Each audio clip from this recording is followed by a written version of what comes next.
I think my mother did exactly the right thing. I think it's absolutely extraordinary. And I can't remember anybody except the Queen Bee. Pressure of constantly looking for funds to maintain the level of work that they need to do. April 9, 2005. St George's Chapel, Windsor. The blessing has just begun.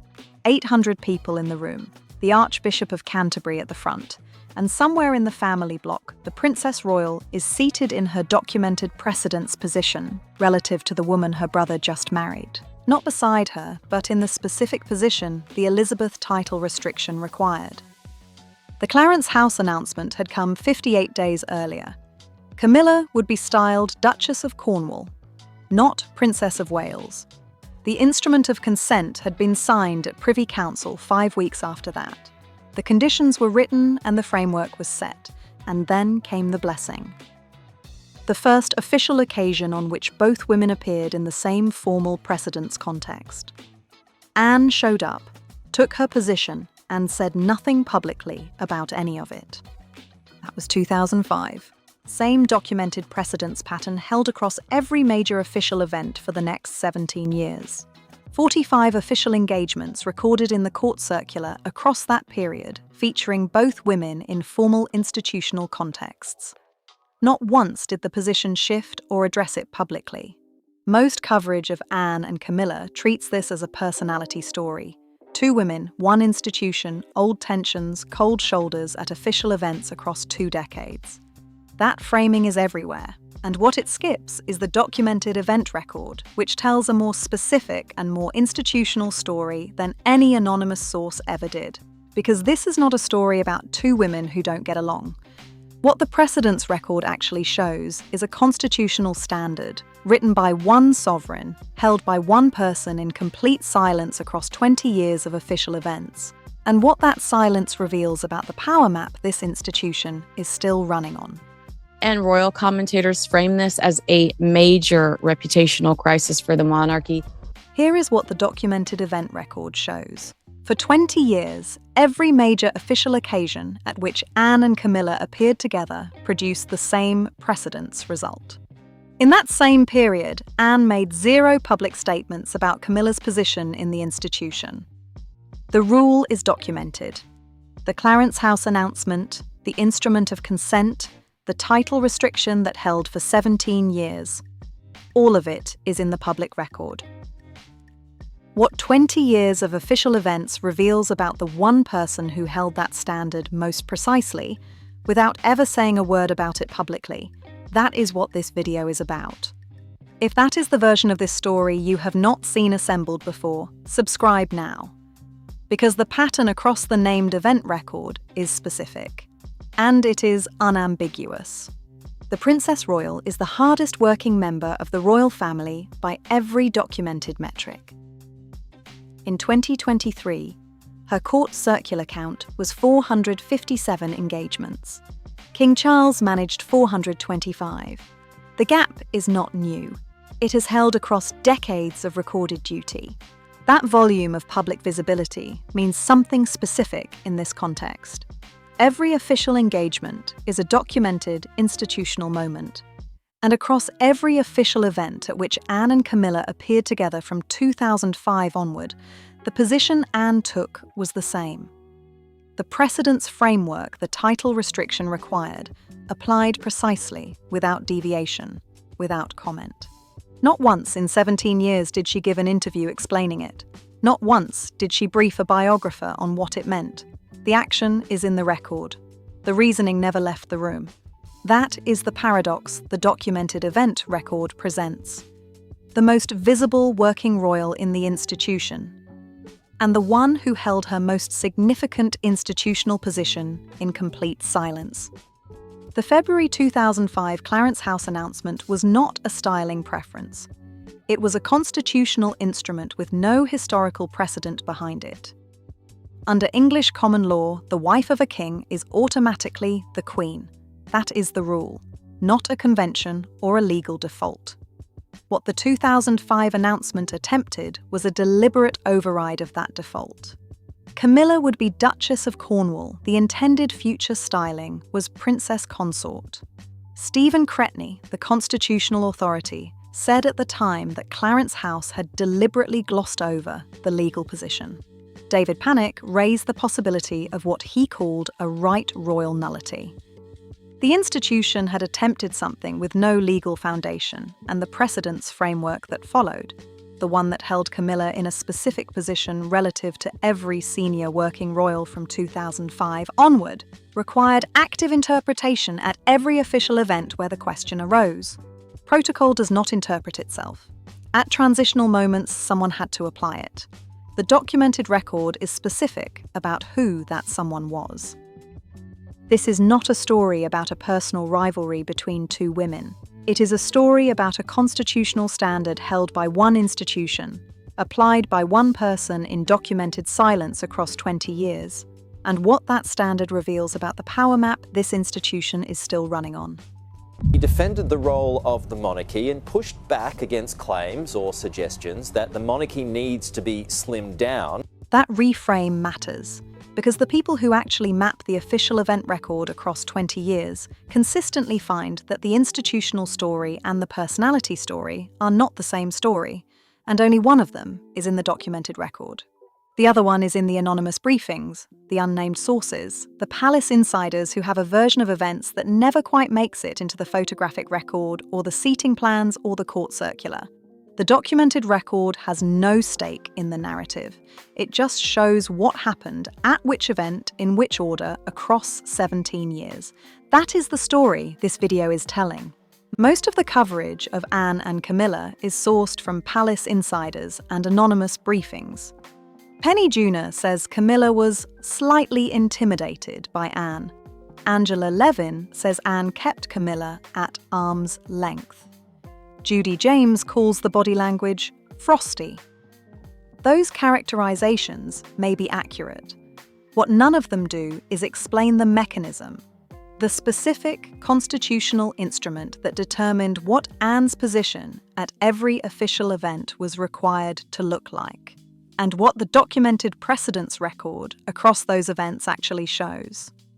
The documented event record doesn't need a source. It just needs someone to read it. And what the precedence record from those 20 years shows is so specific and so unambiguous that the personality framing starts to look like the wrong question entirely. Before the event record is laid out, one question worth putting in the comments now. Did Anne maintain her precedence position relative to Camilla out of loyalty to Elizabeth's rules? Or because she had a personal position on what Camilla represented for the institution? Two camps. Drop it below. I'm reading everyone. Because the answer to that question changes what the next 17 years of the documented record means. Here is what the frame statement on that record actually looks like. When the most senior working female royal applies the same institutional standard to the same person at every official event for 20 years without a single public statement, the question is not whether she has a position. The question is what she decided that position was worth. That is what the precedence record is about to show. Two extraordinary women, born 3 years apart. One, a commoner, destined against all odds to become queen. The other was, for 7 years, second in line to the throne. It's the ultimate tale of the unstoppable force meeting the immovable object, the coming together of a surprise outsider. The blessing at St. George's Chapel began in the afternoon. 800 people in the room, the Archbishop of Canterbury at the front. And in the family block, the Princess Royal seated in her documented precedence position, the position the Elizabeth title restriction required, applied on the first official occasion it had ever needed to be. That morning, the civil registry at Windsor Guildhall had told one kind of institutional story. Philip's chair was empty. The heir to the throne married without his father present. That absence said something, and every camera in Windsor captured it. The blessing said something different. Anne was there. Full precedence protocol applied. Not a word offered to any press outlet about what any of it meant. Two facts. Same afternoon. Philip did not attend the civil registry. Anne attended the blessing and applied full precedence protocol. No connecting sentence required. The viewer holds both. Then the pattern began. The Diamond Jubilee National Service of Thanksgiving, St. Paul's Cathedral, June 2012. 7 years after the blessing at St. George's Chapel. Anne arrived with the senior family members, took her documented precedence position in the formal procession order, and left without a public statement about any of it. The same rule. The position held. Silence. Again. Robert Lacey documents the moment Queen Elizabeth changed the private precedence rules in 2005, placing blood princesses ahead of consorts when their husbands were absent. Anne was the primary beneficiary of that decision. Penny Junor notes that Camilla was slightly intimidated by Anne across this period. Angela Levin records that Anne kept Camilla at arm's length. What none of those characterizations capture is the mechanism. The title restriction was still operating. At every named official event across that first decade, the precedence framework held, and the documented record shows one person applying it with complete consistency while the institution around her shifted incrementally toward accepting what 2005 had tried to make permanent. The same position, the same rule, the same silence. Before the next rung, was Anne's consistent precedence positioning a deliberate institutional statement, or was she simply following rules everyone else was also supposed to be following? Drop it in the comments, because the answer shapes everything the next section of the event record reveals. By 2022, the institutional context had shifted considerably. Public acceptance of Camilla had moved. Charles and Camilla's position within the working royal structure was increasingly senior. And on February 5th of that year, Elizabeth made her position explicit. She wanted Camilla to be known as Queen Consort when the time came. The direction of travel was no longer ambiguous. Anne's documented precedence position at official events in 2022 was the same as it had been in 2005. The Platinum Jubilee Thanksgiving service at St. Paul's Cathedral, June 2022. Charles and Camilla arrived last, a deliberate signal of seniority. Seated at the front in ornate chairs. Anne sat in the front row in standard chairs. The visual separation between consorts and blood royals was precise and documented. Now, it is possible Anne's precedence positioning across this entire period was simply institutional protocol, automatic, the operation of a rule that applied to everyone in the same way, requiring no individual decision on her part. That is a reasonable reading of the event record. It is also incomplete, because the rule required interpretation at specific moments, particularly at transitional occasions where protocol was under pressure and where other senior royals found reasons to apply it differently. The documented record shows one person interpreting it the same way every time across 17 years. Protocol does not require that consistency. A position does. Which makes what happened to the rule in September 2022 the specific question this script has been building toward. I've been watching this institution operate for years. The precedence record across this specific period, 2005 through to Elizabeth's final public appearances, is one of the most precisely documented patterns in the modern royal event record. Not because anyone assembled it deliberately, because the occasions kept happening, the cameras kept running, and the seating plans kept reflecting the same result. Here is my read. Anne understood exactly what the title restriction required. The consistency across 17 years is not the behavior of someone following a rule automatically. Automatic compliance drifts. It gets reinterpreted at inconvenient moments. It finds exceptions when the institutional pressure to find them is high enough. What the documented record shows is something more deliberate than that, and more durable. Before the next section tells you what happened to that 20-year precedence record the moment Elizabeth died. One question for the comments right now. Do you think Anne knew the rule would end the way it did, or did she believe Elizabeth's conditions would hold longer than they actually did? Comment now. Because the answer changes what rung 4 means. And rung 4 is where this pattern reaches its ceiling. Elizabeth died on September 8, 2022. Charles became king within the hour. Camilla was styled Queen Consort from the moment of accession, not Princess Consort, not Duchess of Cornwall. Queen. The title restriction that had operated for 17 years was gone before the public announcement of Elizabeth's death had finished running on the news networks. Anne was at Balmoral.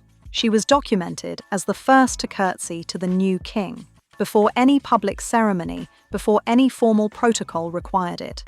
The hierarchy of the new reign established immediately, in private, by the person who had spent 17 years applying the previous one with complete precision. The precedence framework Anne had held across every named official event since April 2005 became history in a single afternoon. Not gradually, not through a negotiated transition. One moment the rule existed, the next it did not. At the 2023 coronation, Anne rode on horseback at the head of a military procession of 6,000 troops as gold stick in waiting, the monarch's ceremonial protector. Inside the abbey, Queen Camilla was crowned and seated on a throne chair. The precedence order that had operated across 17 years of official events was not just changed, it was inverted, and Anne accepted it, completely, immediately, without a word. Anne's standard for what royal duty requires has never been ambiguous. In a 1981 documentary, she stated it directly. Companions on royal engagements were required to be nice and bright and cheerful. The alternative, looking like death and furious, was, in her words, no help at all to anyone. That is not a throwaway line. It is a precise institutional standard from a woman who has completed more than 20,000 engagements since 1968 and who logged 457 court circular appearances in 2023 alone, more than the king. The standard she applies to others is the standard she applies to herself. Show up, hold the position, say nothing that does not need to be said. At the 2005 blessing at St. George's Chapel, that standard was visible in its most consequential documented form. What the photographic record confirms independently of any characterization, Anne was present in documented precedence position, applying the framework the title restriction required on its first official occasion. The institutional story and the personal story diverged that afternoon. Anne's behaviour put her firmly in one of them. Anne's standard for royal duty has never been ambiguous. In a 1981 documentary, she named it directly. Companions were required to be nice and bright and cheerful. Looking like death and furious was, in her words, no help at all to anyone. That is not a throwaway line from a woman who logged 457 court circular engagements in 2023, more than the king. The standard she applies to others is the one she applies to herself. Show up, hold the position, say nothing that does not need to be said. At the 2005 blessing, that standard met its most consequential documented test. What the photographic record confirms independently. Anne was present, in documented precedence position, applying the framework the title restriction required on its first official occasion. Anne is the moral authority this narrator returns to when the institution needs a verdict from inside itself. Not because she is warm. The documented record does not support that characterization, because she is consistent. 20 years of official events, the same precedence position, 0 public statements. That is not stubbornness. It is the most precise form of institutional loyalty available to her, and the record shows she chose it deliberately at every occasion where choosing otherwise would have been easier. Camilla's position across that same period deserves one specific acknowledgement. From 2005 to 2022, she operated inside an institution that had imposed formal conditions on her title, her precedence, and her public role. 17 years of constrained acceptance, no public complaint, no departure from the institutional framework Elizabeth had set. That is a long time to hold a position you did not choose. It is also the full extent of what the narrator extends in her direction. Because what those 17 years of patience produced, a queen consort styling secured at accession, The Princess Consort promise quietly dropped, the title restriction removed within hours of Elizabeth's death, was the precise outcome of a strategy executed with full awareness of what it displaced. The patience was real. So was the calculation behind it. Elizabeth designed the instrument. The rule held for 17 years, a sovereign's most calibrated response to what her son had done to the institution she spent a lifetime protecting. The limit of that design was her own death. Charles revised it within hours of accession. The instrument she spent 17 years holding was removed by the person she left it to. Her control extended only as far as her life did. The straightforward counter-argument is this. Precedence protocol is automatic. Anne was following rules that applied to everyone in the same way. No individual decision required. That is a reasonable reading. It is also incomplete, because the rule required interpretation at transitional moments. And the documented record shows other senior royals finding reasons to apply it differently at those same moments. Consistency across 17 years is not what automatic compliance produces. A position produces that. As for what Anne has said publicly, the silence is the specific thing. Across 20 years, she has never addressed her precedence positioning relative to Camilla as a deliberate choice. Never characterized what the title restriction required of her in practice. Never stated a position on Camilla's current styling as Queen Consort. 3 separate questions, 0 public answers. The viewer draws the conclusion. The narrator does not state it. Vernon Bogdanor, the constitutional historian, has noted that royal precedence rules are a product of religious struggles and ripe for reform. His position on the institution is documented and consistent. No palace entanglement, no stake in the narrative of this specific episode. His verdict on the mechanism is precise. The precedence framework that operated between 2005 and 2022 was not self-executing. At transitional moments, the kind this episode has documented across 4 named official events. The framework required individuals to make specific interpretive choices. The choice to apply it consistently across every occasion, without exception, is not adequately explained by standard protocol alone. This is important to state clearly. The documented event record shows what Anne did. What it does not show is why. The distinction between institutional loyalty and personal position may be invisible from the outside. What the record confirms is that the behaviour produced by both would look identical, and that for 17 years it looked exactly like what the documented precedence log shows. Here is the uncomfortable position this record supports. Anne did not oppose Camilla. Opposition requires a stated position, a public move, a documented objection, something the institution can argue with or ask you to walk back. None of that exists in the record. What exists is 17 years of precise, consistent, documented behaviour at named official events, behaviour that produced the same result every time, required active interpretation at transitional moments, and stopped the day Elizabeth died. That is not opposition. It is something more durable than opposition, and considerably harder to argue with. Here is what 20 years of official events actually shows. No feud. The documented record tells a more specific story than that framing can hold. What it shows is one person, the Princess Royal, applying a specific institutional standard at every named official event, from April 2005 through to Elizabeth's final public appearances. The same precedence position, nothing about it changed. Not a single public statement explaining any of it. That is not a personal position, a constitutional one, held in complete silence, visible only in the event record, and never once given a name by the person holding it. The personality story and the institutional story are not the same story. One of them is in the documented record. The other one was never there. There is a reason the most durable institutional positions never get announced. The moment you state a position out loud, it becomes something the institution can argue with, quote against you, ask you to walk back, Silence has none of those vulnerabilities.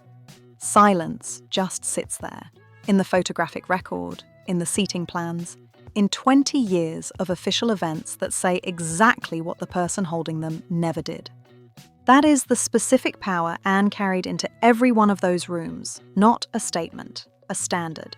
And the standard did not require her voice to operate. In 2024, the Duchy of Cornwall published its annual accounts. Annabel Elliott's name was gone. 18 years of documented work, no announcement, no transition, no public acknowledgement of any kind. The new Duke of Cornwall had inherited the duchy. One administrative cycle later, the accounts reflected it. What Anne had been doing with her presence and her precedence position across 20 years of official events, the duchy did with a line item. No ceremony, no statement, no room to stand in. The question the documented record has not yet been asked to answer, what Anne thinks of that and what her institutional position looks like under the reign that is coming, is the question the next video asks directly. One question before you go. Is Anne the only royal who refused to accept Camilla? Or has she been following orders from someone higher up?